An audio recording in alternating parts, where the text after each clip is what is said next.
Welcome everybody to Beers with Bill, and it's my pleasure to welcome Mark from Katalyst Brewing in Bracebridge. Hi, Mark. Welcome to Beers with Bill. Thanks for having me. Oh, it's our pleasure to have you here, Mark. It was really, if Troy hadn't showed up, Megan would have come by to pick up beer to make sure that we all had beer. What are we starting with, Mark? So we are going to start with Rearview, which is a session IPA. So this is our highest volume IPA by quite a bit. Basically, it is a West Coast style session IPA. Started off life originally when we opened in January 2020 as a pale ale, and then we kept ratcheting up the bitterness and then ratcheting up the alcohol, and eventually it kind of moved into the session IPA territory. And what people don't tell you when you are opening a brewery is that you will sell more if it's called an IPA, not a pale ale. And it is 100% true. Interesting, isn't it? So this is hopped with a little bit of Idaho 7, a little bit of Centennial, and then the predominant dry hop on it is Mandarina Bavaria and Hallertau Blanc. So you'll get sort of a little bit of a white wine melon characteristic out of it. Yeah, that comes through very distinctly on that. Excellent. So you were a home brewer before you got into professional brewing. How did you know when it was time to start a brewery? It was a combination of stuff. I was in commercial real estate, and I wasn't particularly good at it or passionate about it or drawn to it.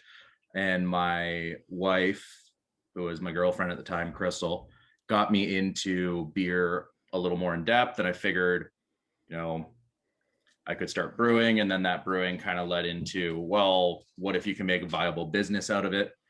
And then we kind of started contract brewing and built that up a little bit.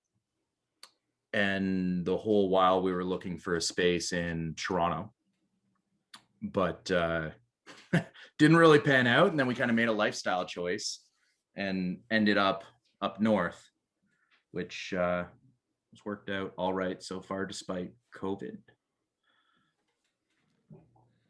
And to say that was interesting. We talked a little bit about this last night. You started brewing in 2016 on contract. Yeah. And you looked at 3 or 4 locations, and typical the Toronto real estate market, they fell apart. Yeah, you know what? Like some of the locations fell apart for various reasons. Like some of them, the landlord just wanted like insane amounts of rent and insane deposits, and like it didn't make any sense. Like to the point where we're getting to like amounts per month in rent where I would have had to sell a truckload of beer every month, and it's just like that's your overhead before you even have anyone's labor or you have taxes or cost of goods sold or anything like that in it. So it was probably a blessing in disguise to have those deals fall through, honestly. But I mean, some of the buildings were really cool. Like we looked at an old bank building that had it had a full basement, but the floors were like 24 inches thick of concrete, so we could have put a full brewery down up top, and then had like sort of a cellar in the basement, and that was like 4,000 or 5,000 square feet, but that right on St. Clair, and that just didn't work out, which sucks. But we ended up in kind of a cool old building in downtown Bracebridge in Muskoka, so it all worked out at the end of the day, I guess. The question on the side that where they were curious where you were contract brewing to start with. So, excellent question. We contract brewed at 2 places. So we started off at Cool, which most people that are familiar with it or familiar with the industry will kind of know as one of the large contract brewers. They're at 164 Evans Avenue in Etobicoke, so Queensway and Queensway and Islington area.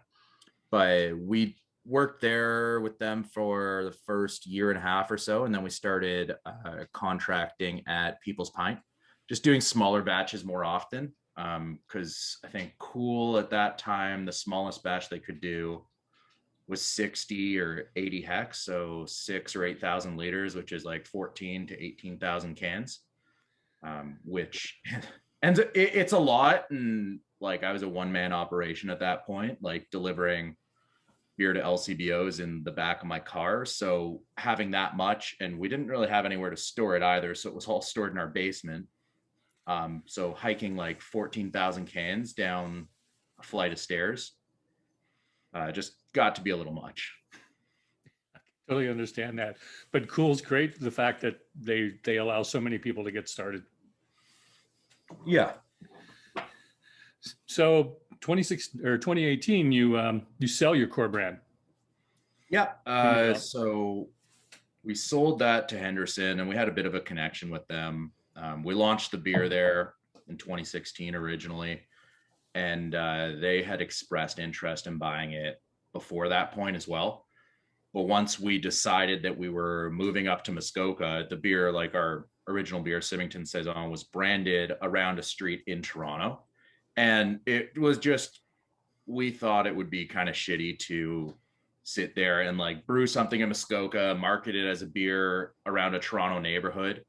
And all the while, like, Henderson is a stone's throw from Symington, and a couple of the landmarks that were on the can were recognized in the neighborhood. So it just made sense for them. Yeah. I'm curious what the year was like between when you found the location you're in Bracebridge and you actually managed to turn it on, because I'm sure there's stories there, that the horror stories, because we've talked about the romance of being a brewer versus the reality of what really happens. The romance of it is all lost in the build out. So for like, we're in a 250-year-old building, depending on which part of it you're looking at. So it's a really cool space, and the experience for the customer is really cool when they're sitting in the tap room and there's all this exposed brick and everything. But building out a 100-year-old building that's got a lot of wood structure that has to meet fire code, which I knew nothing about, is pretty challenging. So on top of that, it's historically designated within the town. So the town has their own input about what they want to do with the building. So you're sitting there and you're like, oh. But I think we were right around 11 and a half months from kind of construction start to opening day. And that was like everything. Like we pulled down old kind of stained drywall from the ceiling, and like bats flew out, which is kind of terrifying when you're on a 12-foot ladder. But that kind of, I don't know, it added to the whole story, I guess. But at that point in time, you're kind of like, you just like sit there and just take it. It kind of piles on so much that you just deal with it. Yeah, I can understand. Troy's curious. Did you have to do anything with the water in Bracebridge versus what you were doing in contract brewing in Toronto? Yeah. So the first thing that we did, like pretty much everyone for water adjusts it. There's very few, like, I mean, Kitchener, Waterloo, Cambridge, the water's incredibly hard. So you get to the point where it's like a lot of the breweries in your guys' area are stripping out everything with like a reverse osmosis system. Our water is pretty good. It's a little bit soft, but basically every couple of months we send out a sample to get lab tested. And then we have a massive charcoal filter that it goes through. So that strips out all your chlorine, your chloramine, and then you won't get that sort of bleachy vegetal flavor and aroma in your finished product. Now I'm curious, because you opened 2 months before COVID hit. Yeah, it was great. Yeah. How do you stay grounded through everything that's happened in the last 12 months? You just keep adjusting. I guess at the end of the day, I have a walk-in cooler full of beer, so that helps. But I do a lot, like I do a lot of fishing when I'm really stressed out.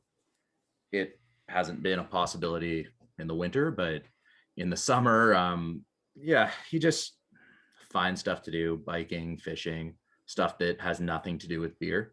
Because if you kind of surround yourself with it all the time, like any small business, you just go nuts. Yeah. I hear you. I hear you. Four walls and the same thing all the time, which is what a lot of us were dealing with earlier in the year. Yeah. I didn't realize the person I was married to. Yes. What was the biggest challenge you faced because of COVID? Foot traffic, honestly. Like the just another question. We started with Rear View, the session IPA. So in terms of the biggest challenge, it honestly be foot traffic. Even I was talking to someone else about this today.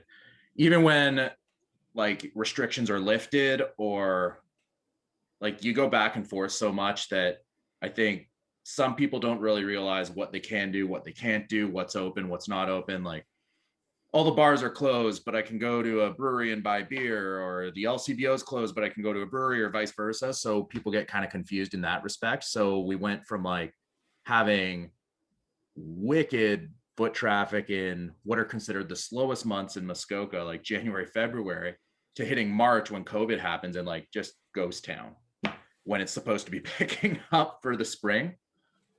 So yeah, the actual people coming by the brewery is the biggest kind of detractor, because that's when you can talk to people, you can interact with them, you can explain what they're tasting, you can walk them through something or suggest a beer, and that's really hard to do in other methods. Yeah. I'd like for you to talk to me about the What Days May Come stout. Yeah, so What Days May Come is coffee stout.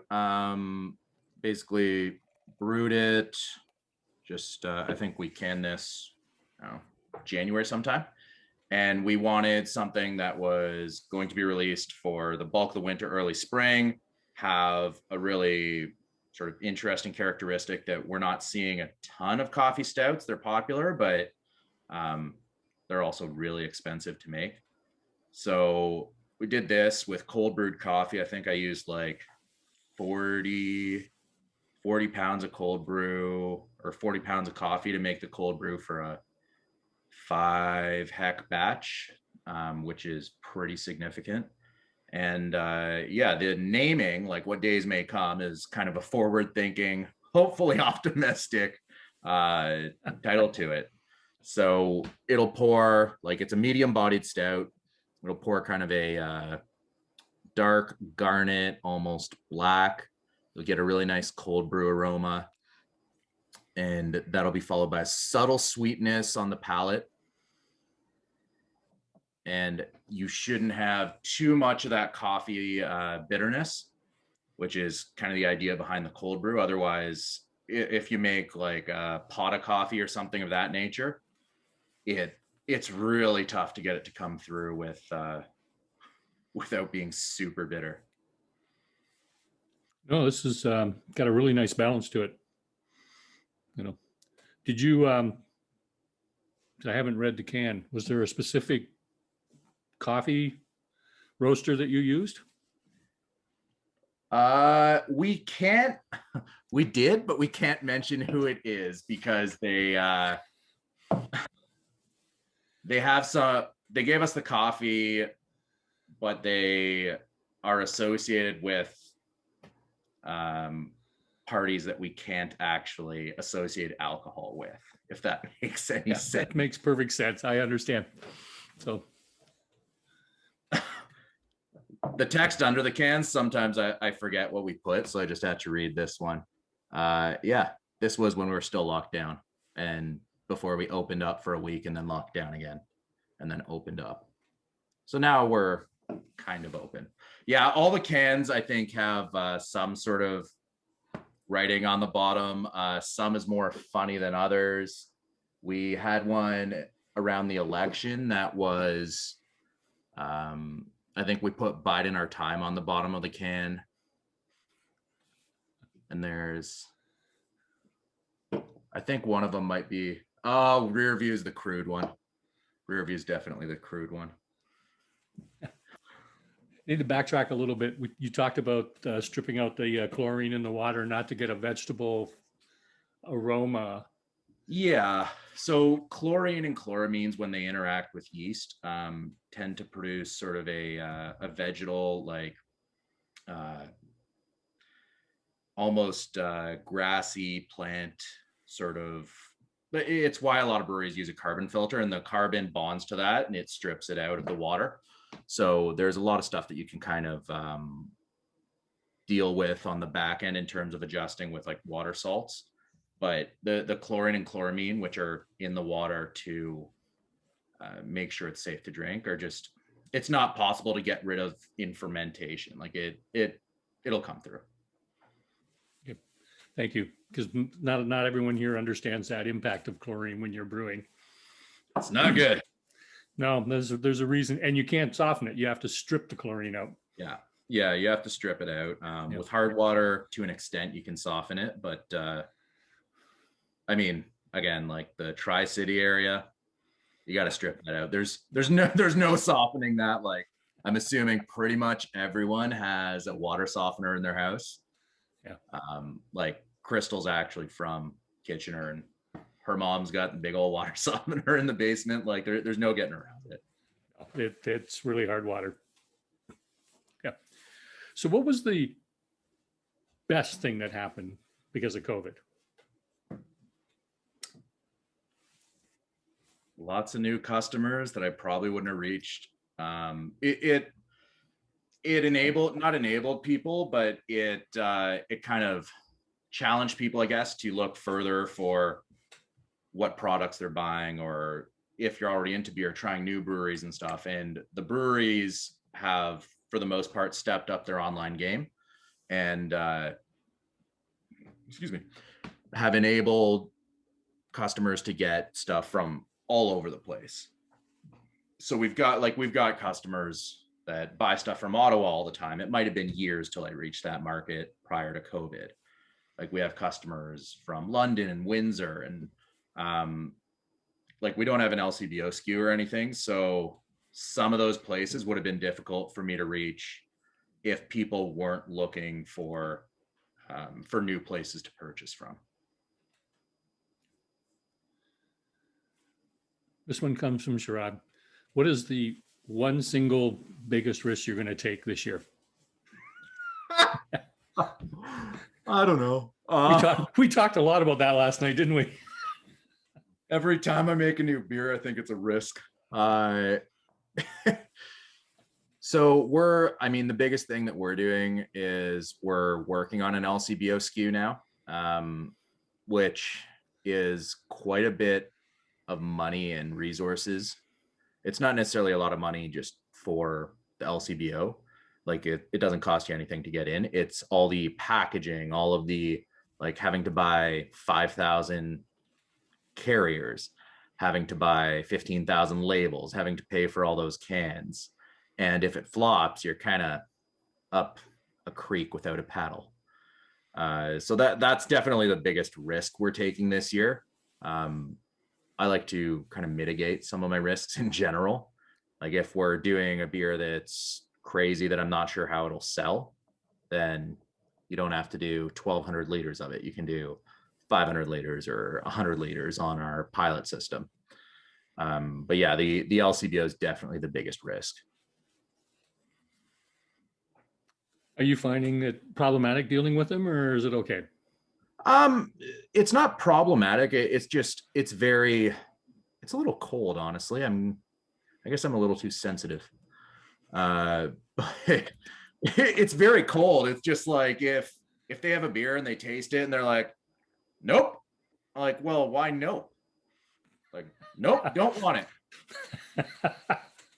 Like, okay, like Could I get a justification? Nope. It's like, all right, cool. Guess I'll try the next one. So yeah, they're very analytical. It's like you send in your beer, they taste it, and it can vary a lot. Like if you send in a super old school IPA and it's tasting against very, very modern IPAs that are a lot less bitter, more aromatic, higher alcohol, like a lot smoother, then it's not going to pair well next to those. Or if you're doing a very sweet stout next to a panel of very dry stouts, like it sticks out. So some of it's luck of the draw, some of it's your sales history, which obviously I don't have any with the LCBO. And yeah, they're fair, but they also have a huge volume of stuff that they're going through right now in terms of, because like for us, we're looking at it like, I don't know when we're going to get back to even the volumes in the tap room that we were seeing in January 2020. Like, I don't know when that's going to go back to normal. So might as well look for other sort of revenue streams, right? Yeah. Yeah. So what I kind of getting from you is you got a lot of I's to dot, a lot of T's to cross, make sure everything's. And it's like, for instance, if you submit a beer that the label says it's 4%. So you have like your alcohol isn't exactly the same every single time. Sometimes as yeast mutates, when you repitch it and do multiple generations of it, it'll start being more efficient at metabolizing certain sugars. So if you like your fourth generation of that might take it down to 4.2%. So with the LCBO, you have a 0.5% margin up or down. If you're outside of that, they'll call you back, be like, get all of this beer off the shelf from this batch, and we're not even going to ask you. We are just going to pull the money out of your account. So yeah, like you just have to be cognizant of that. So do you pitch all of your own yeast, or do you buy new every so often? So we usually do a mix. It depends on what we're doing. If we're doing something with a live culture, or not a live culture, yeast comes in dry form and liquid form. Liquid form, all our liquid yeast is from Escarpment Labs in Guelph. I just got a soft spot for Guelph, and they're putting out pretty good stuff. And then all of our like dry stuff, I don't repitch at all because it's a lot cheaper, and there tends to be, because it's dried and all the yeast has a lot more surface area at that point, it's not in a stable medium from the lab, there tends to be a lot more probability for bacteria. Like this is all on parts per billion, but as you repitch, your probability of introducing bacteria increases. So if you're starting with a lab culture, your probability of introducing bacteria is a lot lower as a repitch. So lab cultures, we repitch probably 4 times. And then dry, we just don't worry about. Like we throw it into a bucket, farmer comes by, and it goes onto the grain when she picks it up for the cows, and then we get some beef. Yeah. Okay. Graham's curious about the delivery system. How it's changed. Transportation. Yes. So over COVID, it's kind of changed a bit. Like we probably do a delivery run, like where Crystal or myself are running it down to the city once a month these days. Beginning of COVID, like before they changed it to make it legal, we were doing it every couple of weeks, and just like, you know what, find me if you want. I really don't care at this point. And honestly, with the government of Ontario and alcohol legislation, sometimes it kind of takes doing that. But yeah, that's made it quite a bit easier. So like I can take a case of beer that someone's bought, and I can drop it on their doorstep, knock on the door, back up a couple feet, and be like, there's your beer. And that is legal now, whereas that was a finable offense 10 months ago. So that's made it a lot easier. And we do a lot of that stuff, whereas just you buy it online, select the sort of delivery date, the window, and then we'll drive down all the orders in that geographic area. And it just makes more sense than paying like for a 2-4 for us to ship could be $25, which isn't all that cheap. So when you're brewing, what style of music you listen to? uh when I'm brewing, it's usually like older hard stuff like Iron Maiden, Judas Priest, classic Metallica, not the new stuff. Like Black Album and earlier. And then when I'm just kind of like puttering around in the brewery or in the car, it's usually country, which I take a ton of shit for all the time from everyone. But yeah, country or hard rock typically. That's quite the juxtaposition in choices. I just like to be on the edge like that. So I depending on what I'm doing, people could get very different marks. I'm curious why you don't like later Metallica. It probably like I pre-ordered, what was it? I think it was Saint Anger when it came out. Because that was their first album since the Black Album. And I got it and I thought it was just awful. And that just killed them for me. I haven't done anything since. Like haven't bought any of their stuff since. You look at Derek's last statement there. And then what do we have? This He's is micro in Ontario yet?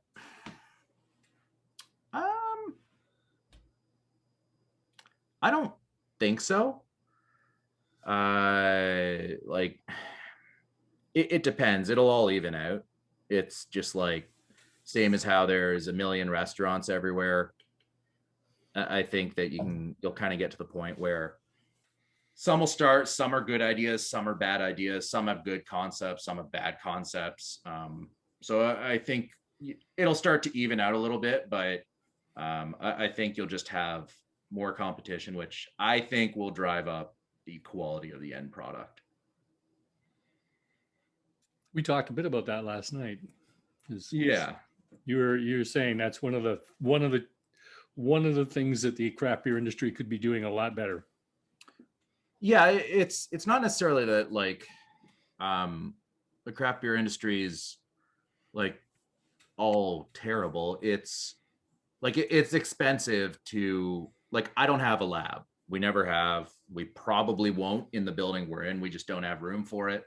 But every single batch, cultures go out to escarpment.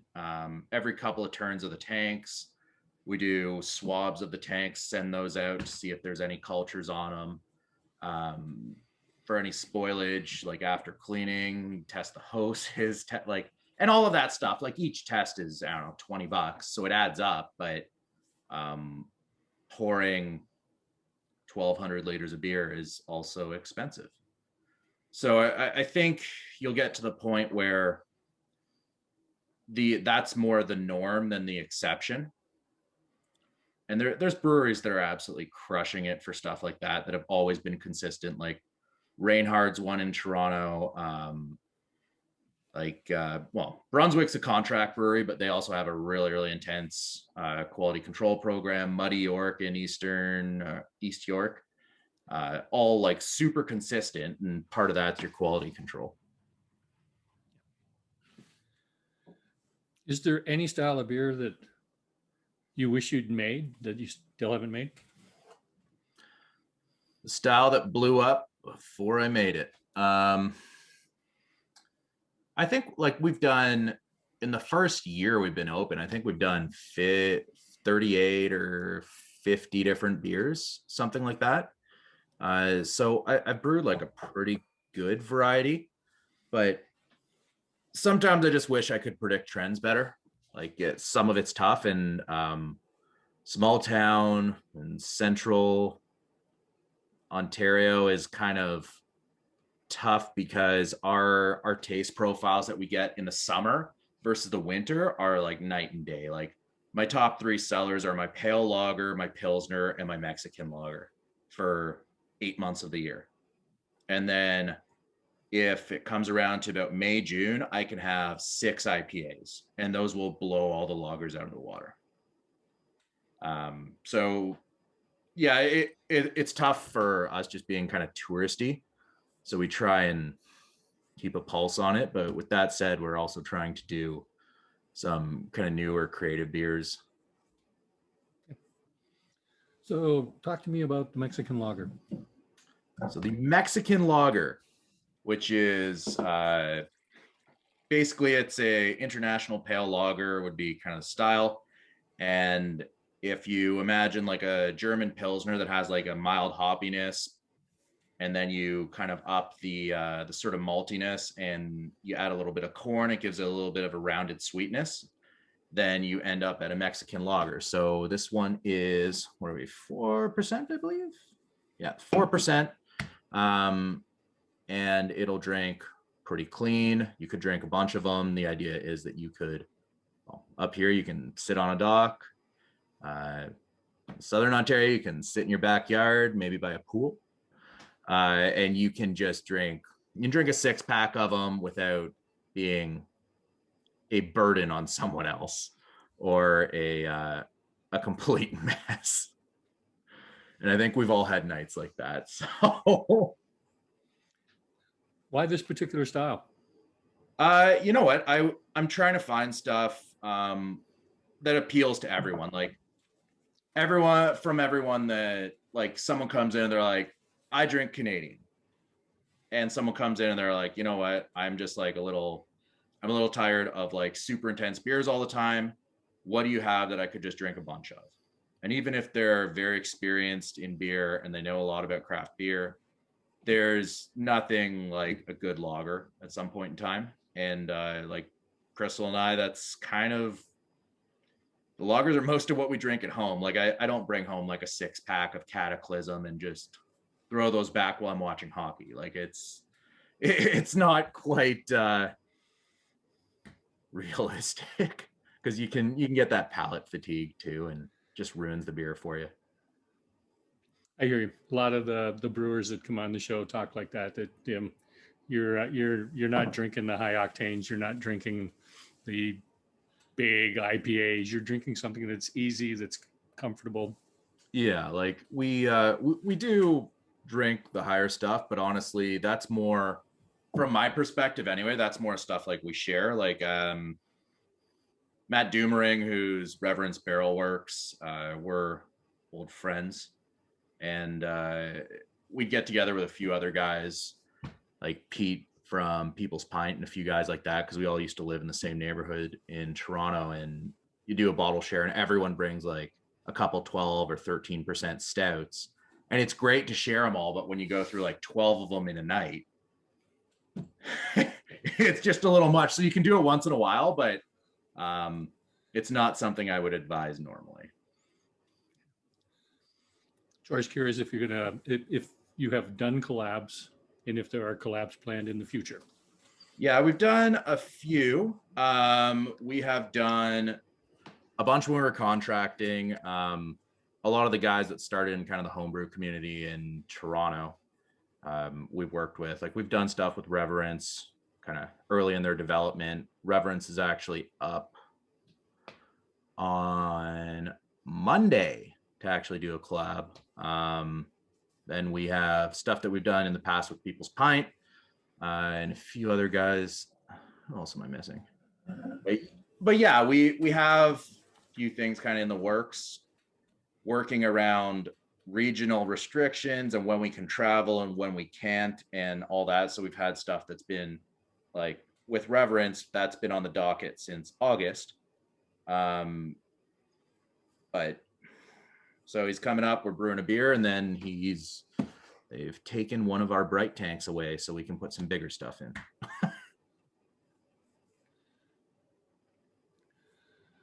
What do you see that's new and exciting happening in the craft beer industry? It's kind of interesting because there's a lot of, you can just look at what's happening in the US market. Like slushy beers are now a thing, for better or for worse. On the production side of stuff, they are time bombs, but consumers love them. So I think you're going to see more of them. And that started like 450 North is a brewery in the States that pretty much just does slushy beers. Like I think they have 12 or 15 right now. Like it's look them up. They have some really cool glassware too. So I think that'll start coming. I think you're going to start seeing more like coming to a 7-Eleven. Yeah, I can just see that like on an unrefrigerated 7-Eleven shelf, just exploding cans everywhere. Actually, apparently 7-Eleven's applied for a license.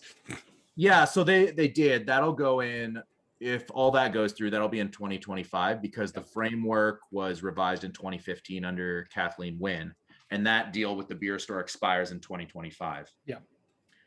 I think it could be good, but I think for the most part, 7-Elevens, like you're not going to see my stuff in there. It's going to be, for the most part, it'll be like blue ice in a 60-ounce bottle. Like that's honestly my guess. I hope I'm pleasantly surprised, and they've got a curated craft selection that's all very fresh, and maybe they localize it to each store, but I'm highly doubtful of that.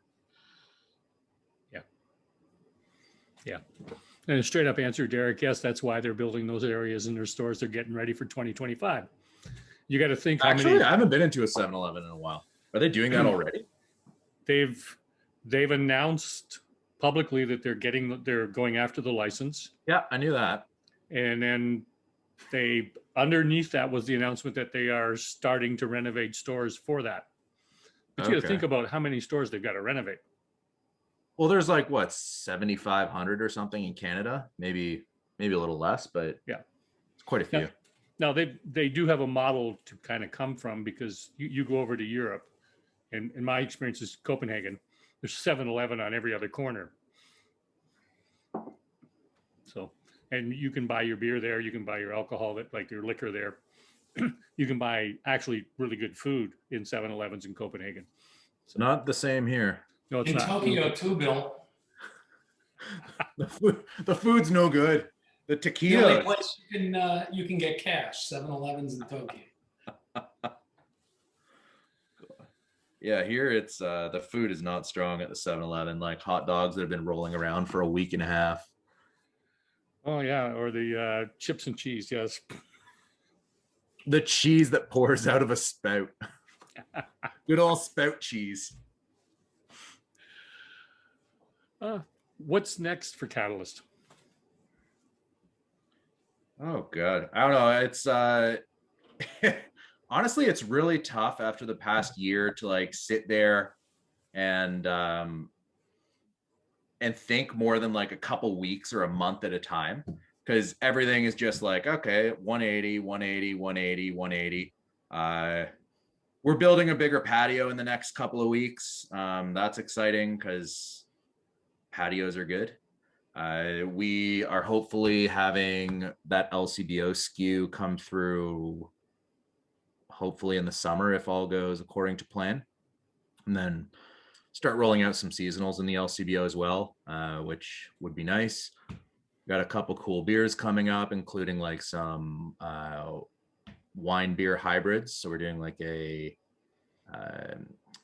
Cab Franc grape must with a saison mixture, and we're fermenting it with, I think we're going to do like Brett D or something like that, so you get like a really nice tropical vinous sort of characteristic, and then we're going to package it almost still so that it'll be really similar to wine but technically beer.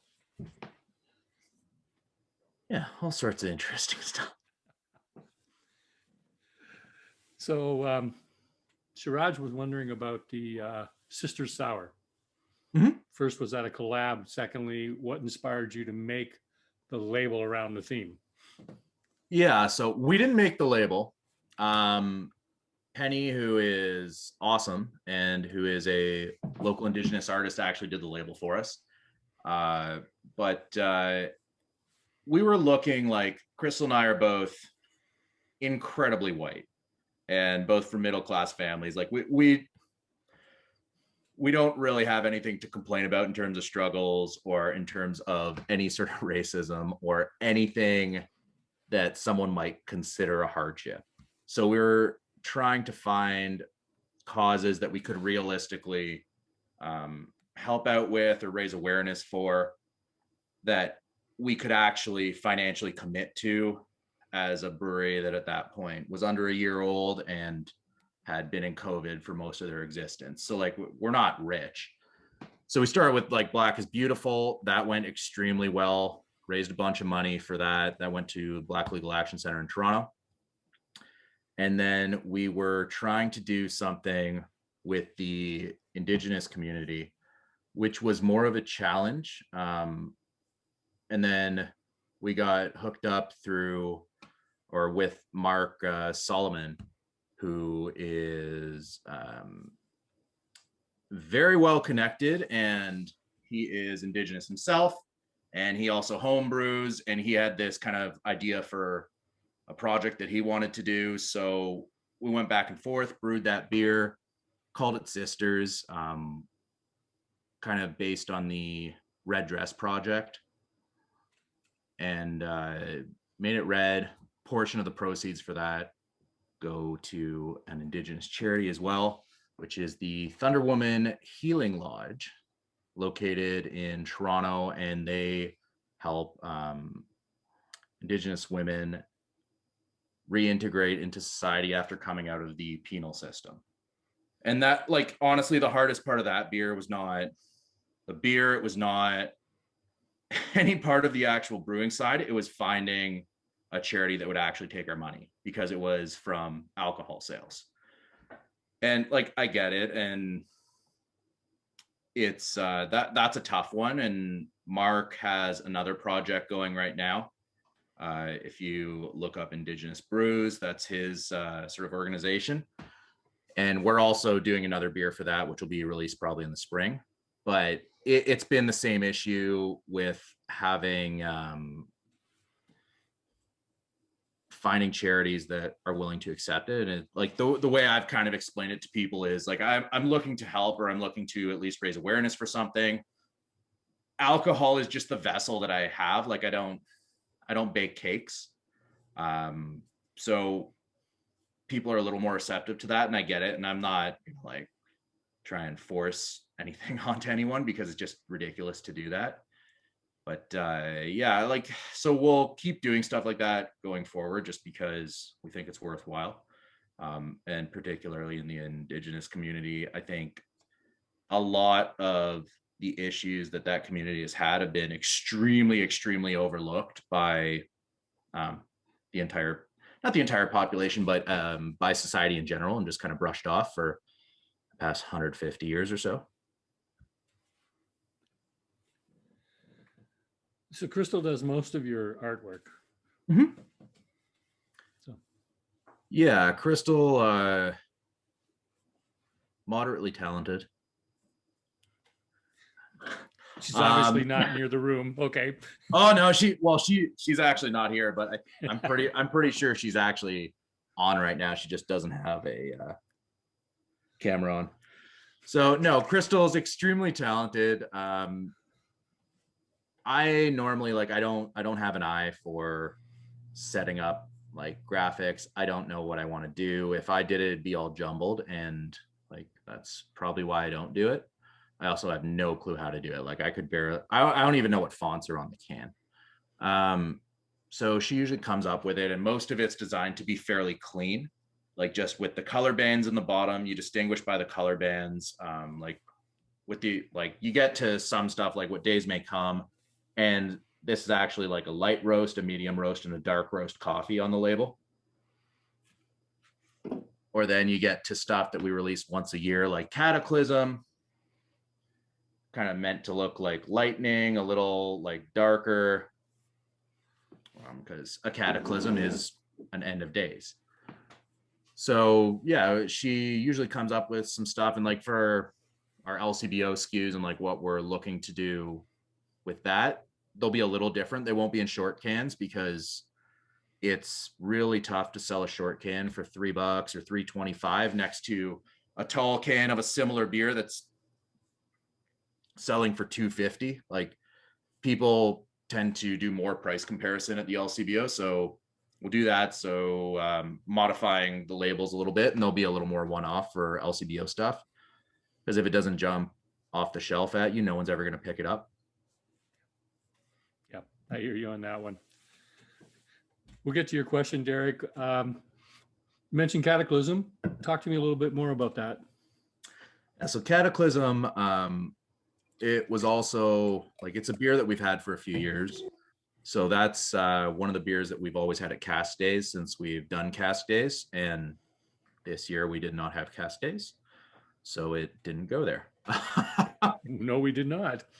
But yeah, you know what? Cast days was always like a great thing for us in terms of meeting up with friends and other brewers and just like not having to pour the beer for an afternoon, which is why it's usually such a mess. But yeah, this is a big stout. There's not actually any lactose in it for anyone that might have an allergy to it. So we do this with a naturally extracted chocolate flavoring, and it comes off pretty well. It took quite a while to find a natural chocolate flavoring that doesn't have any lactose in it, that tastes like chocolate. Because when you kind of mix it with alcohol and fermentation and yeast, it can mutate a whole lot of flavors that are used to extract out of natural products, whether they're using like a glycol base or an alcohol base. Some of them just don't play well together. But yeah, it's a big stout. It's not super thick. It's not a pastry stout, but it's got like a good chocolate nose, medium body. And this is by far our strongest beer at 11.9%, which is the highest you can actually sell in Ontario as beer. Derek was curious as why Katalyst with a K. Simple. Crystal's name is spelt with a K, and she has always financed everything, and she's always been like the building block of the brewery, and she actually got me into beer. So she was the catalyst that got me into beer. That's the name behind the brewery. Like I had no interest in beer before I met her. So the past 10 years have been wild. No end to it, right? No. Who's your sort of role model for brewing? Talked about it a little bit yesterday. Like there's kind of the OGs like Ken Grossman and the guys in kind of the original stuff like Jim Cook and those guys that are really pioneers and now are billionaires. Jim Cook is, Ken Grossman's pretty close. And that would be nice, honestly. But more locally, guys like Pete at People's Pint, like he was one of the first guys that I kind of interacted with when I started brewing, and always like free to help out, free to help me troubleshoot something. Like if I've got a gasket blown on a tank and it's just losing all the beer out of it, how do I fix it on the fly? Like stuff like that. And their beer is pretty good as well, which is always nice. I did a lot of work with Andrew Beyer at Rhythm and Brews. So they both used to live really, like we all lived close together when we were all still in Toronto. And Beyer is a pretty good technical knowledge. So if you want to know anything about like fermentation or any of the really technical aspects of brewing, he's always wild knowledge and great palate too. So those guys are pretty good in terms of role models, I guess.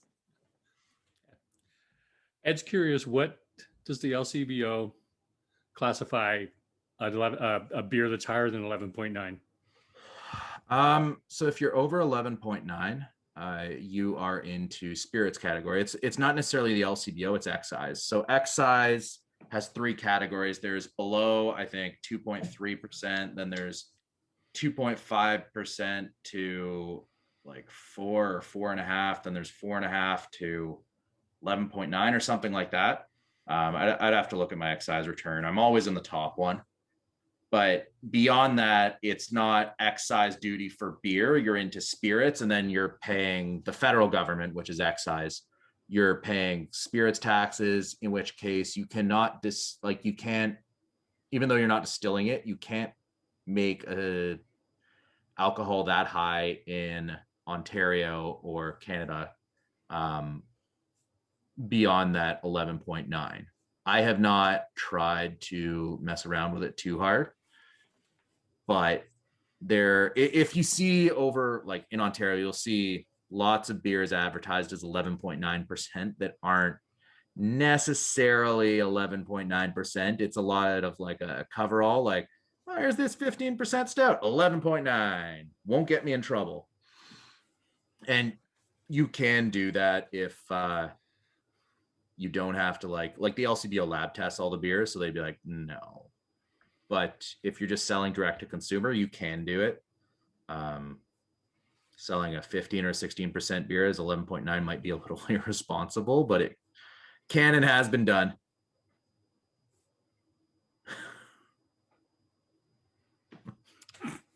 Yeah, that's quite the question. You could, but I don't know if you really want to offset a high alcohol beer with a low alcohol American beer. File a rebate, just do it, whatever. Would the LCBO ever rat you out if you put your beer? Yeah, the LCBO would just fine you. Okay. The LCBO is very like they wouldn't necessarily, they don't see anything that's not listed at the LCBO, right? So like none of my beers go to the LCBO because I'm not listed there yet. So any of the beers that are whatever percentage, there's really no checks and balances for it if you're not in the LCBO system. So it's like you just kind of roll with it. Like I don't know that they don't do any spot checks on breweries, but I have never heard of one. So excise is kind of like an honor system then? Excise definitely is, but excise is oh God, they're if you start screwing around with excise, they will destroy you. Excise does audit. The AGCO, which is the Ontario sort of alcohol regulation, does not. Excise audits you every 2 years. So they'll make sure that your system's still the same. If you've added tanks and not let them know, then they will smash you with a fine. If you're doing like, if you have to lock all your liquor storage and stuff like that, like I got a call from them, I don't know, a couple weeks ago, and I was like, oh shit, what did I do? And they were just checking in. They're like, yeah, next year we'll audit you. I was like, oh, great. Because your initial kind of thought about audit is like CRA. And excise is also through the CRA. So it's still kind of like jarring, but they do audit. The Ontario government does not. Who's your favorite craft bar or restaurant in the Muskoka region? I laughed at this last night too. Mm-hmm. There's really just one.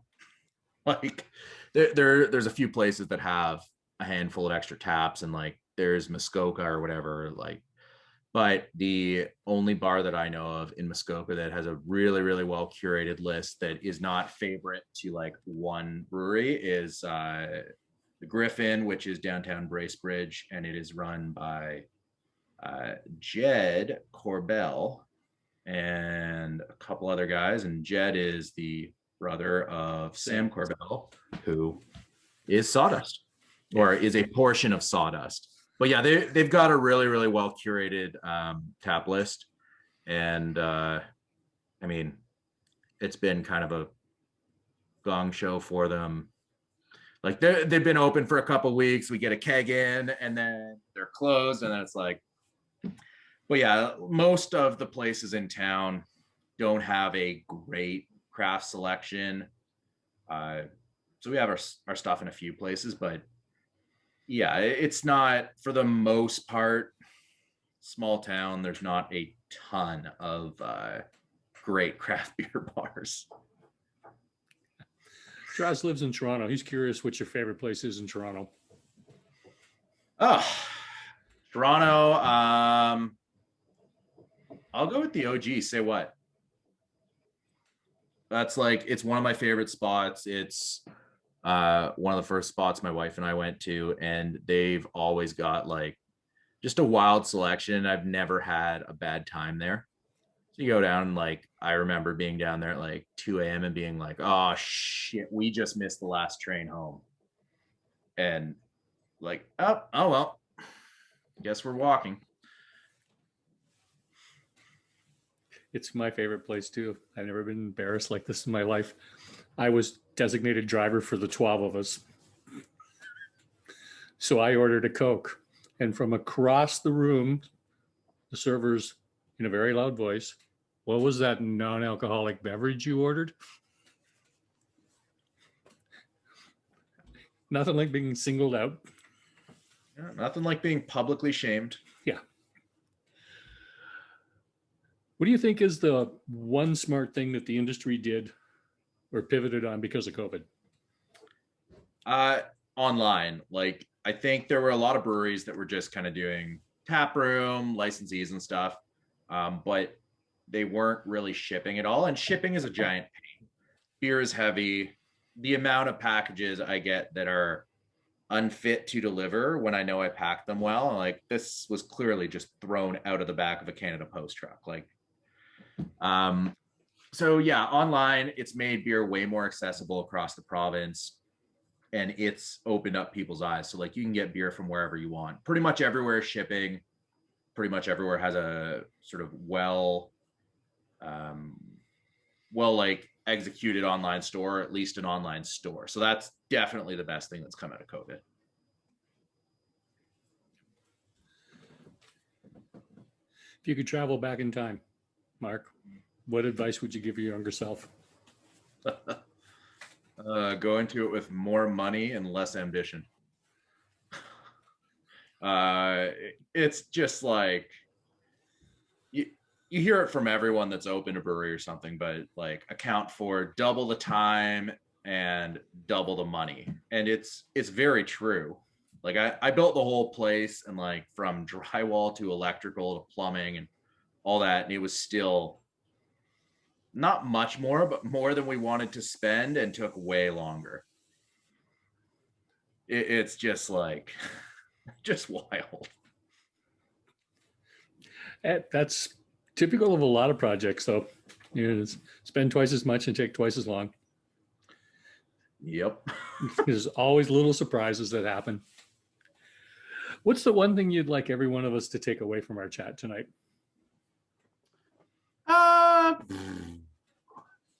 That's a good question. Just, I don't know, try new things. I think there's somewhere around like 300 or 400 breweries in Ontario now. Give them all a shot. You'll like some of them, you won't like some of them. Some of the styles will be right up your alley, some won't. When stuff opens up, try and go visit these breweries, because it's really boring just doing retail with no bar open. Trust me. I hear you on that. Mark, thank you for taking time to share your story with us and talk to us about your beers. We truly appreciate that. No problem. And everybody, Steve Innocente Brewing is back next week for a return visit. You're looking forward to that. April's shaping up pretty good. And I gotta get to the right spot.